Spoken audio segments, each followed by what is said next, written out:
আল্লাহ নবী দয়া নবী সাহাবীদেরকে নিয়ে যাচ্ছেন বাবা। আল্লাহ নবী দয়া নবী আমার যেতে যেতে বাবা আমার নবী পাক সাল্লাল্লাহু একটা উঁচু স্তূপ দেখতে পেলেন, উঁচু জায়গা দেখতে পেলেন। আল্লাহ নবী দয়া নবী আমার আল্লাহ রাসূল আমার একজন সাহাবীকে বলতে লাগলেন, এই আমার সাহাবী ওই দেখো একটা উঁচু জায়গা, একটা কাপড় পড়ে আছে, ওই কাপড়টা নিয়ে এসো। আর দেখো ওই জায়গায় একটা হাড় পড়ে আছে, ওই হাড়টা নিয়ে এসো। আল্লাহ নবী সাহাবী চলে গেলেন, আল্লাহ নবী সাহাবী চলে গেলেন।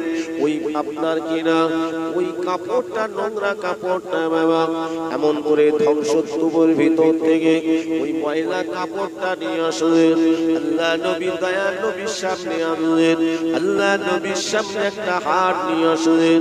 ওই সময় আমার নবী দয়া নবী সাহাবীদেরকে লক্ষ্য করে বলেছিলেন, এই আমার সাহাবীরা বলো বলো তোমরা কি কিছুই বুঝতে পারছো? বলছে না ইয়া রাসূলুল্লাহ, ইয়া হাবিবাল্লাহ, হুজুর কিছুই বুঝতে পারছি না। আল্লাহ নবী বলেছিলেন এটি হলো দুনিয়া। এটি হলো কি দুনিয়া। এ আমার সাহাবীরা শোনো, আমি রাসূলুল্লাহ জানিয়ে দিলাম এই যে ময়লা, এই যে কাপড়, এই যে নাকড়াটা পড়ে আছে, এরার কেউ মর্যাদা দেয় না, এরার কেউ মর্যাদা দেয় না। এই নর্দমায় পড়ে আছে, কেউ আর দেখে না। শুনে রেখে দাও, জেনে রেখে দাও, একদিনের মর্যাদা ছিল, একদিনের মর্যাদা ছিল, যেদিনে কেউ ব্যবহার করেছিল, আজকে আর কেউ ব্যবহার করে না। এই ময়লা পড়ে আছে, দেখো এটাই হলো দুনিয়া। আর এই যে হাড়টা দেখতে পাচ্ছ, এই হাড়টা আল্লাহ পাক একে সৃষ্টি করে পৃথিবীর জমিনে পাঠিয়ে দিয়েছিল। আজকে দেখো কঙ্কাল সার হয়ে গেছে, এরা হাড় বার হয়ে গেছে। একদিনে ছিল বিশাল ব্যাপার, দুনিয়ার জমিনে দুনিয়ার পিছনে পিছনে ছুটেছিল, কোটি কোটি টাকার মালিক হয়েছিল, এমন করে দেখতে পাওয়া যায় অনেক ধন সম্পদের মালিক হয়েছিল। আজকে দেখো তার লাশের সেই কঙ্কালটা কিভাবে পড়ে আছে। এই আমার সাহাবীরা শোনো, দুনিয়াটা হলো ক্ষণিকের জায়গা, কারণ আল্লাহ পাক এই দুনিয়া জমিনটাকে আল্লাহ সব থেকে খারাপ জায়গা আখ্যায়িত করেছেন, সব থেকে নিকৃষ্ট জায়গা আখ্যায়িত করেছেন। কেননা আমার আল্লাহ পাক আল্লাহ তাআলা রব্বুল আলামিন যদি পৃথিবীর জমিনটাকে আল্লাহ পাক আল্লাহ তাআলা একটা মশার ডানা, একটা মশার ডানা, এই মশার ডানার মতো যদি এতটুকু আল্লাহ দুনিয়াকে ভালোবাসেন, তাহলে আল্লাহ পাকের দুনিয়ায় কোনো কাফির, কোনো মুশরিক, কোনো মুনাফিক, যারা আল্লাহ বিরোধী, যারা শরিয়ত বিরোধী, যারা কোরআন বিরোধী, এমন করে যারা আল্লাহর বিরুদ্ধে জিহাদ করে, আল্লাহ পাক তাদের কখনোই খাওয়াতেন না। না খাইয়ে আল্লাহ পাক তাদেরকে শেষ করে দিতেন। কারণ আল্লাহ পাক এই দুনিয়াটাকে আমার আল্লাহ কি তুচ্ছ বানিয়েছে। আর সেই দুনিয়ার জমিনে আল্লাহ পাক রব্বুল আলামিন আমার আল্লাহ তাআলা আমাদেরকে পৃথিবীর জমিনে, দুনিয়ার জমিনে আল্লাহ পাঠিয়ে দিয়েছেন। এই দুনিয়ার জমিনে এসে আপনাকে আমাকে উত্তীর্ণ হতে হবে। আল্লাহ পাক তাই পাঠিয়ে দিয়েছেন সেই দুনিয়া। তাই আমার নবী দয়ার নবী জানিয়ে দিয়েছেন, আর দুনিয়া মাআতিরাতুল আখিরা, এই দুনিয়াটা আখিরাতের বাগান ছাড়া অন্য কিছুই নয়। জোরে বলুন। যে যেমন কাজ করবে সে তেমন ফল পাবে, ঠিক না? আমার আলোচনা কথা বুঝতে পারছি? কেন আমরা তো অধিকাংশ এখন দুনিয়ার মোহে পড়ে গেছি, ঠিক না? বল, হালাল হারাম দেখি, অর্থ হলেই, টাকা হলেই, ঠিক না? বল, এরকম কিছু মানুষ আছে তো? আপনাদের বলছি, আমি আপনি যখন মনে করব ও ভাইজানেরা যে দুনিয়াটা আমার কাছে অতি প্রিয়, অর্থ সম্পদটা আমার কাছে প্রিয়, অর্থ সম্পদের জন্য ছুটে ছুটে বেড়ায়। এই অর্থ সম্পদ উপার্জন করতে গিয়ে আল্লাহর দ্বীন ভোলা যদি হয়ে যায়, নবী ভোলা যদি হয়ে যায়, আল্লাহ ভোলা যদি হয়ে যায়, মুসলমান শুনে রাখেন, আপনার আমার ঈমানটা আস্তে আস্তে কমজোরি হতে লাগবে। যার ঈমানটা দুর্বল হয়ে যাবে, শয়তান আর দেরি করবে না। শয়তান তো আপনার আমার চরম শত্রু, ঈমানের শত্রু, কোরআনের শত্রু, আল্লাহর দুশমন, আল্লাহর নবীদের দুশমন, ঈমানওয়ালাদের দুশমন। শয়তান কখনোই চায় না আজকে যে জান্নাতি বাগান তৈরি হয়েছে, শয়তান কখনো চায় না বাবা এই জান্নাতি বাগানে আপনি বসে থাকবেন। এটা শয়তানের কিন্তু সহ্য হয় না। তাই শয়তান ধোঁকা দিয়ে বলে, যাস না, এত ঠান্ডায় গিয়ে কোনো লাভ নেই। যদি এর থেকে তুই খাওয়া দাওয়া করে যদি বিছানায় শুয়ে পড়িস তাহলে তোর কোনো অসুবিধা হবে না। শুধু তাই নয়, তুই যদি এমন করে ঘরের ভিতরেও যদি শুয়ে শুয়ে শুনিস অসুবিধে নেই, তুই ওই মাহফিলের মধ্যে যাস না। এটা শয়তান ধোঁকা দেয়। আর আপনার আমার ভিতরে বাবা একটা নফস আছে, এই নফসে আম্মারা, এই শয়তান নফস কিন্তু ধোঁকা দেয়। ও মুসলমান, এই নফসে আম্মারাকে যে কন্ট্রোল করতে পারবে, ইবলিস শয়তানকে যে বাবা ঝেঁটা মেরে তাড়াতে পারবে, আর যে আমার আল্লাহর কাছে সাহায্য চাইবে সদা সর্বদা, আল্লাহ পাক, শয়তান আমাকে ধোঁকা দিতে লেগেছে, আল্লাহ পাক আপনি আমাকে সাহায্য করুন, আল্লাহ আপনি আমাকে সাহায্য করুন। আমার আল্লাহ পাক রব্বুল আলামিন জানিয়ে দেন, বান্দা বান্দিকে আমি বড় ভালোবাসি, বান্দা বান্দিকে আমি বড় পিয়ার করি। আমার বান্দা বান্দি যদি আমি আল্লাহ পাক আমার কাছে যদি সাহায্য চাই, আমার কাছে যদি ইখলাসের সঙ্গে যদি আমি আল্লাহ, আমাকে যদি একবার আল্লাহ বলে ডাক দেয়, আমি আল্লাহ পাক আমার বান্দা বান্দিটাকে 10 বার করে সাড়া দেই। জোরে বলুন সুবহানাল্লাহ। আল্লাহকে ডাকতে হবে। কতটা? কম না বেশি? বেশি তো নাকি? আল্লাহ কোরআন পাকে বলেছেন, ইয়া আইয়ুহাল্লাযীনা আমানু, যারা আমার উপরে ঈমান এনেছো, উযকুরুল্লাহ, তোমরা আমার জিকির করো, যিকরান কাসীরা, বেশি বেশি করে জিকির করো। জোরে বলুন সুবহানাল্লাহ। আজকে আমি আপনি যে কোরআন পেয়েছি, ও ভাইয়ারা, নবীর ওসিলায় পেয়েছি বাবা। আজকে ইসলাম পেয়েছি নবীর ওসিলায়, আল্লাহকে পেয়েছি নবীর ওসিলায়। একটু কি আপনি চিন্তা করেন না, আমার নবী, দয়ার নবী ইসলামকে প্রচার করতে গিয়ে আমার নবী পাকের কত কষ্ট হয়েছিল বলেন? আমার নবী দয়ার নবীকে কত মার মেরেছিল বলেন? এই ইসলামকে প্রতিষ্ঠিত করার জন্য, সত্যকে প্রতিষ্ঠিত করার জন্য, ন্যায়ের উপরে চলার জন্য, হকের উপরে চলার জন্য আমার নবী পাকের অনুসারীগণেরা, আল্লাহ পাকের নেককার বান্দা বান্দীগণেরা, এক কথায় আমার নবী পাকের সাহাবীগণের উপরে চরম অত্যাচার নেমেছিল। ঠিক ঠিক না বলেন? আল্লাহ নবী দয়ার নবী সাহাবীদের উপরে, আমার নবী দয়ার নবী যখন মক্কা নগরে কালেমার দাওয়াত দিয়েছিলেন, এই প্রথম দিকে যারা ঈমান এনেছিলেন তাদের উপরে এত অত্যাচার হয়েছিল, এত কষ্ট তারাকে দিয়েছিল। কিন্তু দেখতে পাওয়া যায় নবী পাকের সাহাবীরা, তাদের ঈমান এত তাজা, এত মজবুত, নবীকে অর্থ সম্পদ তো দূরের কথা, বিবি বাচ্চা তো দূরের কথা, আমার নবীকে জীবনের থেকে বেশি ভালোবেসেছিলেন। এই বেশি ভালোবাসা অর্জন করার জন্য আল্লাহ পাক তাদেরকে কবুল করে নিয়েছিলেন। এত অত্যাচার করা সত্ত্বেও আল্লাহ নবীর ওই সমস্ত সাহাবীদের কাছ থেকে ঈমানকে, কালেমাকে, নামাজকে, নবীর মহব্বত ভালোবাসাকে কেড়ে নিতে পারে না। আমরা যদি নামাজ পড়ি, আমরা যদি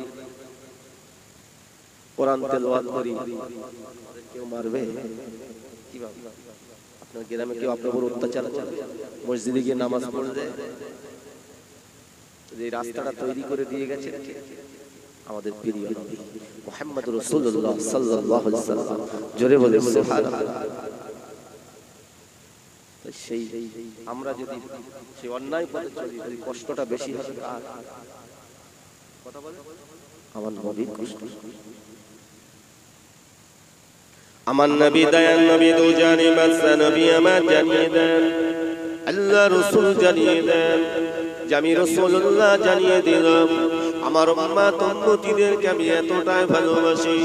আল্লাহ পাক আল্লাহ তাআলা রব্বুল আলামিন আমার আপনার নবীকে আল্লাহ তাআলা আমার আল্লাহ পাক রব্বুল আলামিন কি মর্যাদা দান করেছেন বাবা, যে নবীর আমরা উম্মত হতে পেরেছি। শুনে নেন, আল্লাহ পাক আমার আপনার নবীর মর্যাদা আল্লাহ পাক সব থেকে উচ্চ দান করেছেন।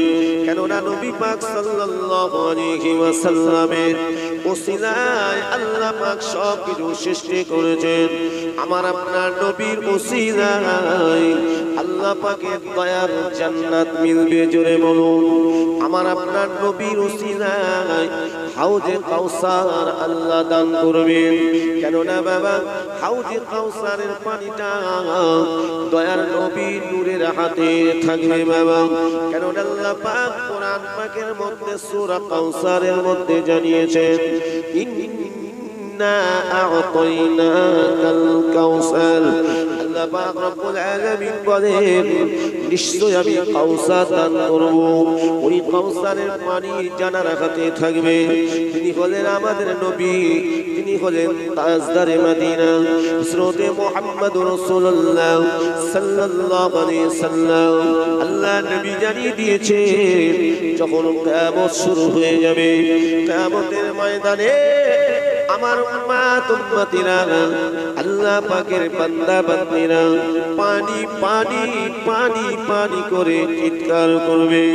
পানি পাবে না, পানি পাবে না, তাদের গলা চিরে যাবে, গলা দিয়ে রক্ত বার হবে।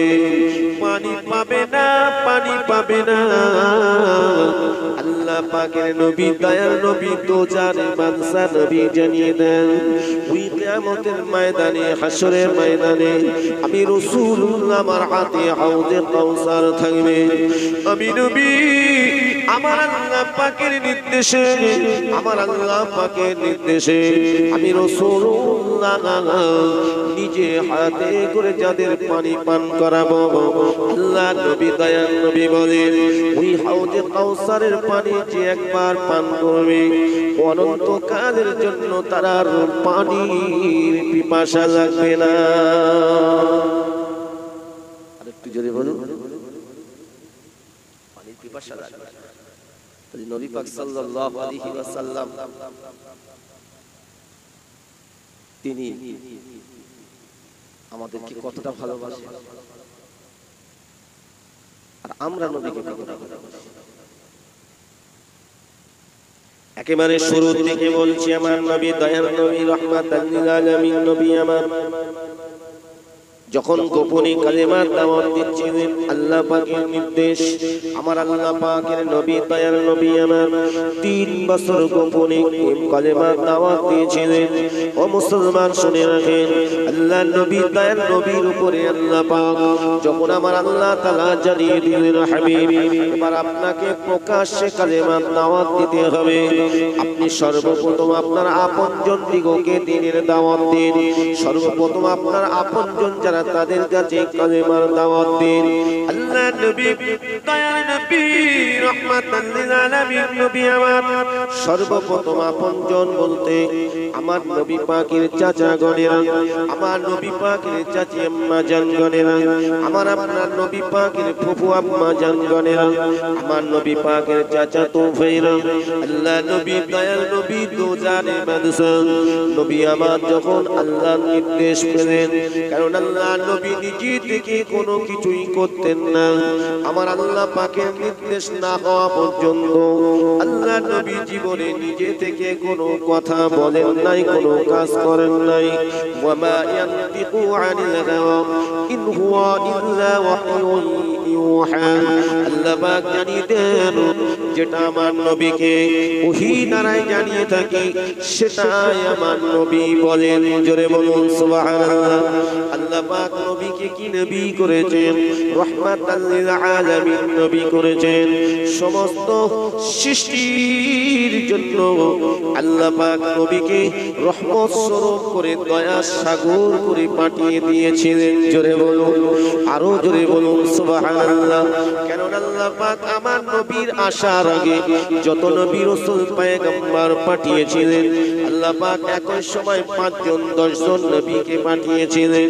এক একটা এলাকায় আল্লাহ পাক পাঠিয়ে দিয়েছিলেন, এক একটা গোত্রে আল্লাহ পাক পাঠিয়ে দিয়েছিলেন, এক একটা দেশে আল্লাহ পাক পাঠিয়ে দিয়েছিলেন। কিন্তু আল্লাহ পাক রব্বুল আলামিন নবী ঈসা রূহুল্লাহ 500 বছর পরে আমাদের নবীকে আল্লাহ পাঠিয়ে দিলেন। আল্লাহ পাক রব্বুল আলামিন কোন নির্দিষ্ট একটা জায়গায় নয়, কোন নির্দিষ্ট একটা দেশে নয়, কোন নির্দিষ্ট একটা গোত্রে দিনের দাওয়াত দেওয়ার জন্য নয়। আল্লাহ পাক রব্বুল আলামিন কোরআন পাকের মধ্যে জানিয়ে দিয়েছেন, কুল ইয়া আইয়ুহান নাস ইন্নী রাসূলুল্লাহি ইলাইকুম জামিআ। আল্লাহ পাকের কোরআন আল্লাহ পাক আল্লাহ তাআলা আমার নবীর দ্বারাই জানিয়ে দিলেন। আমার নবী বলেছিলেন যে আল্লাহ পাক আমাকে সমস্ত মানব জাতির জন্য খাস ভাবে ইয়া আইয়ুহান নাস মানে সমস্ত নাস মানে মানুষ, সমস্ত মানুষের কাছে ইন্নী রাসূলুল্লাহি ইলাইকুম জামিআ। আল্লাহ পাক আমাকে রাসূল করে পাঠিয়ে দিয়েছে। বলবেন না সুবহানাল্লাহ। সমস্ত মানুষের, কিন্তু আগের নবীদেরকে এক একটা জায়গায়, এক একটা গোত্রে, এক একটা দেশে। এই কচি কোথায় বাড়ি? কমিটি নাকি? কমিটি হচ্ছে কেন? সে বসো ভাইয়েরা, মুরব্বী ভাইয়েরা, পর্দানে সিনা মায়েরা বোনেরা, কানটা খাড়া করে শুনুন। আল্লাহ পাক নবীকে কি দরজা দান করলেন? ও ভাইয়েরা, আল্লাহ আমার নবীকে খাস ভাবে জানাদের উপরে আল্লাহ পাক আসমানি কিতাব নাযিল করেছিলেন। তানাদেরকে আল্লাহ পাক রাসূলের মর্যাদা দান করেছিলেন। আল্লাহ পাক রব্বুল আলামিন আমার আল্লাহ তাআলা আমার নবীকে নবী এবং রাসূলের মর্যাদা দান করেছেন। মুসা নবীকে নবী এবং রাসূলের মর্যাদা দান করেছিলেন। কিন্তু বাবা ও ভাইজানেরা, হযরতে দাউদ নবীকে আল্লাহ পাক নবী এবং রাসূলের মর্যাদা দান করেছিলেন। নবী ঈসা রূহুল্লাহকে নবী এবং রাসূলের মর্যাদা দান করেছিলেন। কিন্তু আল্লাহ পাক খাস ভাবে রাসূল আখ্যায়িত কারো করেন নাই। কেননা আপনারা দেখুন, আল্লাহ পাক আদম নবীকে আমার আল্লাহ পাক দ্বীনের দাওয়াত দিতে বলেছিলেন। লা ইলাহা ইল্লাল্লাহ, লা ইলাহা মানে কোনো ইলাহা নাই, ইল্লাল্লাহ আল্লাহ ছাড়া। জোরে বলুন সুবহানাল্লাহ। ও ভাইজানেরা, এই দুনিয়াদারি মানুষের সঙ্গে তো বিবাদ এই জায়গায়। আল্লাহ এক, আল্লাহ অদ্বিতীয়, এটা যখন আমি আপনি মেনে নেব তখনই আল্লাহর নির্দেশ পালন করতে হবে, ঠিক না ভুল? আল্লাহর হুকুম যখন জারি হয়ে যাবে আল্লাহর নির্দেশটাকে আপনাকে পালন করতে হবে, নিষেধটাকে বর্জন করতে হবে। লা ইলাহা ইল্লাল্লাহ, এই একত্ববাদকে যখন স্বীকার করেছে এটাকে আপনার ধরে রাখতে হবে। এটাকে ধরে রাখতে গেলে আল্লাহ পাকের হুকুম মানা লাগবে। মুসলমান শুনে রেখে দিন, তাই আদম নবী আল্লাহ মহাবাণী একত্ববাদের কালেমা তিনি এমন করে প্রচার করেছিলেন, লা ইলাহা ইল্লাল্লাহ আদম শফিউল্লাহ। হযরতে নবী মুসা আলাইহিস সালাম বলেছিলেন, লা ইলাহা ইল্লাল্লাহ মুসা কালিমুল্লাহ, লা ইলাহা ইল্লাল্লাহ ঈসা রূহুল্লাহ। এমন করে দেখতে পাওয়া যায়, কিন্তু আমার আপনার নবীকে আল্লাহ পাক আল্লাহ তাআলা জানিয়ে দিলেন, আল্লাহর একত্ববাদকে প্রচার করতে বললেন। লা ইলাহা ইল্লাল্লাহ পাশে লেখা আছে মুহাম্মাদুর রাসূলুল্লাহ